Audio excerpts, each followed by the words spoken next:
ये question comment box में अखिलेश कुमार का है कि इनको डाउट था इसमें, तो हम इसमें करा दे रहे हैं आपको। ये क्वेश्चन था कि महाविद्यालय में 132 विद्यार्थियों के अंकों का औसत 40 है। यदि उत्तीर्ण हुए विद्यार्थियों के अंकों का औसत 42 है तथा अनुत्तीर्ण हुए विद्यार्थियों के अंकों का औसत 20 है, तो उत्तीर्ण हुए विद्यार्थियों के कुल अंकों तथा अनुत्तीर्ण हुए विद्यार्थियों के कुल अंकों का क्रमशः अनुपात क्या होगा।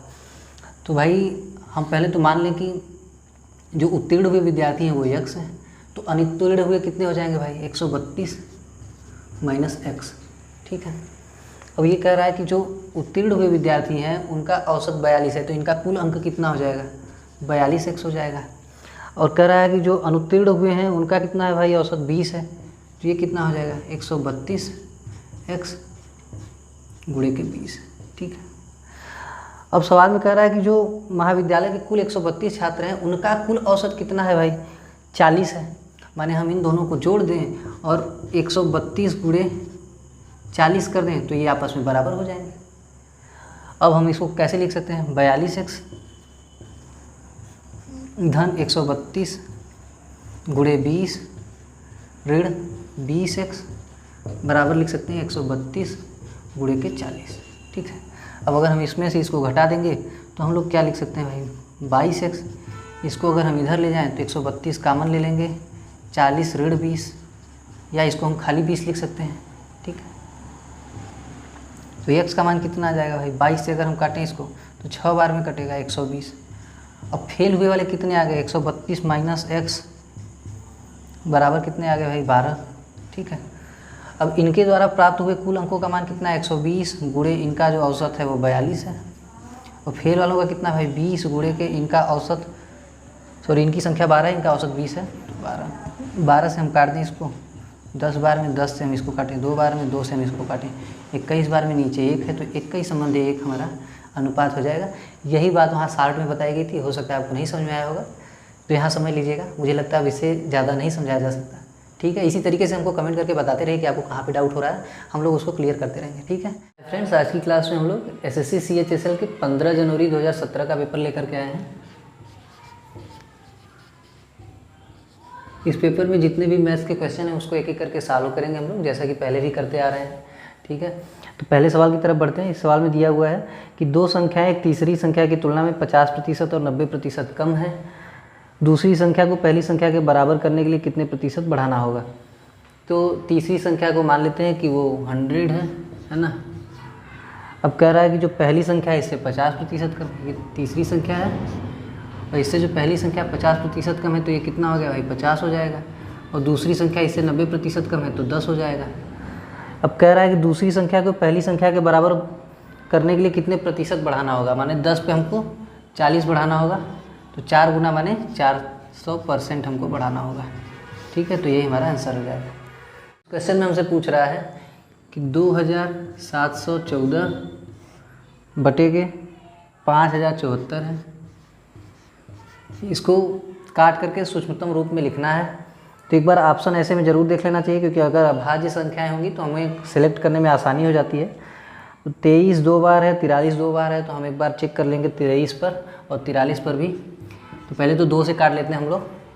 तो 2 से काटेंगे 1 3 5 और 7, और इसको काटेंगे तो 2 दूनी 4, 2 5 10 और 37। ठीक है, तो 23 से काट लेते हैं इसको। 23 से काटेंगे तो भाई कितना आ जाएगा 5 बार जाएगा, 23 पाँचे 115, 20 पाँचे 100, 3 पाँचे 15, 115 हो जाएगा, 20 बचेगा, फिर 7 हो जाएगा, तो कितना हो जाएगा भाई 9 बार में जाएगा, 23 9 207। तो ये 59 गुणे 23 हो गया। नीचे अगर हम लोग 23 से चेक करेंगे तो 23 से कम 23, 2 बचेगा, फिर 23 नहीं कट रहा है, ये 59 से ज़रूर कट जाएगा। फिर हम लोग चेक कर लेते हैं 59 से ये कितनी बार जाएगा भाई 4 बार जाएगा। 59 चौके 50, चौके 200 और 9 चौके 36, तो कितना बचेगा 17 बचेगा, 177 हो गया, माने 3 बार जाएगा। गुणे 59 कट गया इसे, तो इसका सूक्ष्मतम रूप क्या आ गया भाई 23 बटे के 43। तो यही हमारा आंसर हो जाएगा। इस क्वेश्चन में हमसे पूछ रहा है कि कोसेक 120 अंश का मान कितना होगा। इसको हम लोग लिख सकते हैं कितना भाई सेक 30 अंश। तो सेक 30 अंश का मान कितना हो जाएगा 2 बटे करड़ी में 3। तो ये हमारा आंसर हो जाएगा। इस क्वेश्चन में दिया हुआ है कि एक सिलेंडर का आयतन 770 घन सेंटीमीटर है। सिलेंडर है तो इसका आयतन कितना हो जाएगा भाई, पाई आर स्क्वायर एच। इसका मान दिया हुआ 770 घन सेंटीमीटर। आगे दिया हुआ है कि यदि इसके आधार की परिधि माने 2 पाई आर दिया हुआ है 22 सेंटीमीटर है, तो हमसे पूछ रहा है कि वक्र सतह का क्षेत्रफल माने 2 पाई आर एच हमसे पूछ रहा है। दिया हुआ है कि पाई का मान 22/7 है, वो हम लोग जानते भी हैं। तो यहाँ से अगर हम लोग कंपेयर करें भाई, आर का मान अगर हम ज्ञात करना चाहें तो क्या लिख सकते हैं, 22/7। तो ये 22 से 22 कट जाएगा, आर का मान आ जाएगा 7/2। ठीक है। 2 पाई आर एच ज्ञात करने के लिए हम क्या कर सकते हैं भाई, पाई आर स्क्वायर एच में अगर हम लोग आर का भाग दे दें और इधर 2 का गुणा कर देंगे तो हमको मान प्राप्त हो जाएगा। अब इसका मान दिया हुआ है 770, तो 2 ये 770, इसका मान हमको पता ही है। आर का मान 7/2 माने 2 ऊपर चला जाएगा और 7 यहाँ बच जाएगा। 7 से काट दे 110 बार में, 110 चौके 440। तो ये हमारा आंसर हो जाएगा, सेंटीमीटर स्क्वायर में आ जाएगा। ठीक है। इस क्वेश्चन में पूछ रहा है कि 14 भुजा वाले एक बहुभुज के सभी आंतरिक कोणों के मापों का योग का मान क्या होगा। तो 14 भुजा वाला है तो हम लोग जानते हैं कि भाई ये कितना हो जाएगा, सूत्र होता है n-2 गुणे के 180 अंश। तो ये 12 गुणे के 180 अंश हो जाएगा। तो 12/96 6 हाथ में लगा 9, 12 कम 12 9 21 हो जाएगा। ये इतना हो जाएगा। ठीक है, तो इतना आंसर हो जाएगा हमारा। इस सवाल में हमसे पूछ रहा है कि एक चोर को एक पुलिसकर्मी 350 मीटर की दूरी से रोकता है। पुलिसकर्मी जब चोर की तरफ दौड़ना शुरू किया था तो वो चोर भी दौड़ना शुरू करता है, यह मानते हुए कि चोर की गति 5 किलोमीटर प्रति घंटा और पुलिसकर्मी की गति 7 किलोमीटर प्रति घंटा है। तो पुलिसकर्मी के द्वारा चोर तक पहुँचने में चोर कितनी दूरी तय कर लेगा, ऐसा हमसे पूछ रहा है। तो पहले तो दोनों का जो रिलेटिव वेलोसिटी हम लोग वो ज्ञात कर लें, माने चाल का जो इनका अंतर है 2 किलोमीटर प्रति घंटा का है, 7 ऋण 5। इसको हम लोग मीटर प्रति सेकंड में बदलेंगे तो कितना हो जाएगा भाई, 5/18 कर लेंगे तो माने 10/18 हो गया मीटर प्रति सेकंड। अब 350 मीटर की दूरी इसी गति से अगर तय किया जाएगा तो कितना समय लगेगा, 350 बटे के 10/18 माने गुणे 18/10 कर लें हम लोग, तो ये इससे कट जाएगा। 18 × 5 = 90, 0 हाथ में लगाना, 18 × 3 = 54, 9 = 63। तो इतना सेकंड टाइम लगेगा। अब इतना सेकंड में चोर कितना गति, अपनी गति से कितनी दूरी तय कर लेगा, यही हमको निकालना है। तो चोर की गति हमको दिया हुआ है 5 किलोमीटर प्रति घंटा। तो ये सेकंड में है तो हमको उसको मीटर प्रति सेकंड में बदलना होगा। तो 25/18 हो जाएगा। 18 से हम काट दें, 18 × 3 = 54, 18 × 5 = 90, 25 × 5 = 125 के 5 हाथ में लगा, 12 × 25 = 75, 12 = 87। तो ये हमारा आंसर हो जाएगा। इस सवाल में दिया हुआ है कि ए एक कार्य का 75% 25 दिन में करता है। माने हम ये कह सकते हैं कि ए जो है पूरा कार्य कितने दिनों में करेगा भाई, 100/3 दिनों में। ठीक है, कैसे, अगर 25 दिनों में 75% कर रहा है तो 100% इसको बनाने के लिए हमको गुणा करना पड़ेगा किसका भाई, 4/3 का। तब हम 3 से काटेंगे 25 आ जाएगा और ये 100% हो जाएगा। तो इधर भी हमको 4/3 का गुणा करना पड़ेगा, तो ये हो जाएगा 100/3। ठीक है, उम्मीद है समझ में आ रही होगी बात। तो अगर हम लिख लें कि ए जो है पूरा काम 100/3 दिनों में कर रहा है। आगे कह रहा है कि फिर वह बी को बुलाता है और दोनों मिलकर के बचा हुआ कार्य 5 दिनों में पूरा करते हैं। तो बी और ए पूरा कार्य कितने दिनों में कर सकते थे, 25% अगर 5 दिनों में कर रहे हैं तो 100% कितने दिनों में करते हैं, 20 दिनों में करते हैं। ठीक है, अब आगे कह रहा है कि बी पूरा कार्य अकेले कितने समय में कर पाता। तो हम मान लें कि 100 यूनिट काम था, तो ए एक दिन में 3 यूनिट कर रहा था, दोनों मिल करके 5 यूनिट कर रहे थे, माने बी कितना यूनिट काम कर रहा था, 2 यूनिट। तो 100 काम करने में उसको 50 दिन लगेंगे भाई। ठीक है, यही हमारा आंसर हो जाएगा। इस सवाल में हमसे पूछ रहा है कि 29 लगातार सम पूर्णांकों का औसत 60 है, तो पूर्णांकों में सर्वोच्च संख्या क्या है। तो हम जानते हैं कि अगर 29 संख्याएं हैं और बी उनका औसत 60 है, तो हम ये कह सकते हैं कि बीच वाली संख्या 60 होगी, 14 इधर संख्याएं होंगी और 14 इधर संख्याएं होंगी। ठीक है, तो हम क्या कह सकते हैं भाई कि 60 में अगर इधर 14वां संख्या आपको जोड़ना होगा, तो हम लोग भी जानते हैं कि जो सम संख्याएँ आती हैं एक-एक के अंतराल पे आती हैं, माने 14वां संख्या यहाँ से कितना हम कर सकते हैं भाई, तो ये कितना हो जाएगा, 28 इसमें जोड़ देंगे 88 आ जाएगा। यही हमारी सर्वोच्च संख्या हो जाएगी। इस क्वेश्चन में हमसे पूछ रहा है कि 4 ब्रैकेट में 2x ऋण 3y धन 5 ब्रैकेट में x धन 4y है। इसको प्राप्त करने के लिए 5 2x ऋण y में क्या जोड़ना चाहिए। ठीक है, माने हम इसमें से अगर इसको घटा देंगे तो हमको पता चल जाएगा। इसको थोड़ा सरल कर लेते हैं। 8x माइनस 12y धन 5x धन 20y। ठीक है, इसमें से हमको घटाना कितना है भाई, माइनस के 10x और ये ऋण 5y है जो ऋण के चिन्ह के कारण धन 5y हो जाएगा। ठीक है, तो 8x 5x में से 10x जाएगा तो 3x और ये ऋण 12y है, ये 20y है, ये 5y है, तो कितना हो जाएगा भाई, धन 13y। तो ये हमारा आंसर हो जाएगा। इस क्वेश्चन में दिया हुआ है 3 ब्रैकेट में 2 ऋण 3x, ये स्मॉलर देन है 2 ऋण 3x के, और ये greater than or equal to है 4x ऋण 6 से। अगर हम इन दोनों को कंपेयर करें तो हम लोग क्या लिख सकते हैं भाई, 6 ऋण 9x और इधर 2 ऋण 3x लिख सकते हैं। ठीक है, अगर हम इसको इधर भेज दें और इसको इधर भेज दें तो हम लोग लिख सकते हैं इस तरीके से, या x लिख सकते हैं इस तरीके से। ठीक है, अब अगर हम इन दोनों को कंपेयर करें तो हम लोग क्या लिख सकते हैं कि भाई 2 ऋण 3x इधर 4x ऋण 6, अगर x को इधर भेज दें और 6 को इधर भेज दें तो हम लोग क्या लिख सकते हैं। ठीक है, माने x का मान इसके और इसके बीच में होगा। ऑप्शन में हम लोग देखते हैं तो पता चलता है कि एक ही वैल्यू है, एक जो इनके बीच में है, तो यही हमारा आंसर हो जाएगा। इस क्वेश्चन में आगे दिया हुआ है कि सेक स्क्वायर एक्स धन कोसेक स्क्वायर एक्स का मान, अगर यहाँ पे a है, यहाँ पे a है, इसका मान x है, तो x का ही मान पूछ रहा है, तो इसको हम लोग लिख सकते हैं 1/के कास स्क्वायर है प्लस 1/के साइन स्क्वायर है। इसको हम लोग क्या लिख सकते हैं भाई, साइन स्क्वायर है प्लस कास स्क्वायर है बटे के साइन स्क्वायर है इंटू कास स्क्वायर है। इसका मान आप लोग जानते ही हैं कि 1 हो जाएगा, तो इसको हम लोग आगे क्या लिख सकते हैं, कोसेक स्क्वायर है इंटू सेक स्क्वायर है। तो यही हमारा आंसर हो जाएगा। ठीक है, बढ़ते हैं अगले क्वेश्चन की तरफ। इस सवाल में पूछ रहा है कि प्रतिवर्ष 15% की सांकेतिक ब्याज दर के अनुसार अर्धवार्षिक रूप में देय ब्याज की प्रभावी वार्षिक दर क्या है।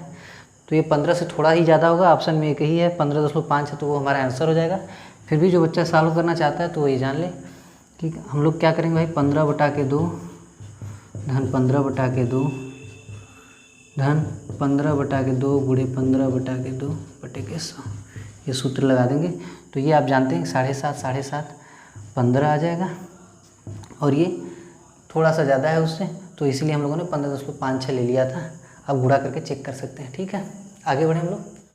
अगले सवाल में पूछ रहा है कि यदि 4x ऋण 3